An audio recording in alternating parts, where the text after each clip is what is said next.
இந்திய மீனவர்களால் தமது வாழ்வாதாரம் பாதிக்கப்படுவதாக தெரிவித்து முல்லைத்தீவு மாவட்ட மீனவர்கள் இன்று காலை கவனஈர்ப்பு பேரணியொன்றை மேற்கொண்டிருந்தனர்.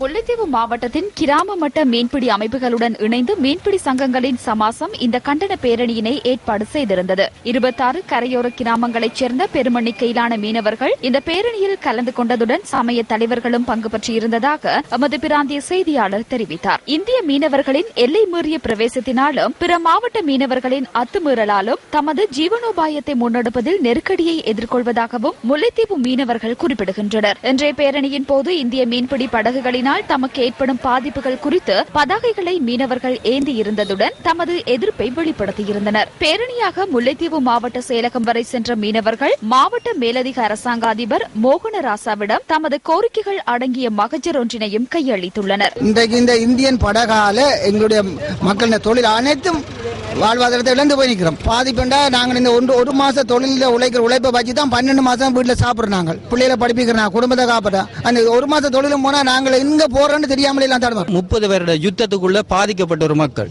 சுனாமியால பாதிக்கப்பட்ட மக்கள், இறுதி யுத்தத்துக்குள்ள பாதிக்கப்பட்ட மக்கள், அரசு சார்பற்ற நிறுவனங்கள் அதுவும் 50% மானியத்தில் தரக்கூடிய அந்த தொழிலை எடுத்து அந்த காசை கட்ட முடியாத நிலையில கூட இந்த மக்கள் இருக்கிறார்கள். இந்த விடயம் தொடர்பில் முல்லைத்தீவு மாவட்ட அரசாங்க அதிபர் அலுவலகத்தை நியூஸ் ஃபர்ஸ்ட் தொடர்பு கொண்ட போது மீனவர்களின் மகஜர் கிடைக்கப் பெற்றிருப்பதாகவும் இந்த விடயம் தொடர்பில் நடவடிக்கை எடுக்கப்படும் என்றும் மேலதிக அரசாங்க அதிபர் மோகனராசா தெரிவித்தார்.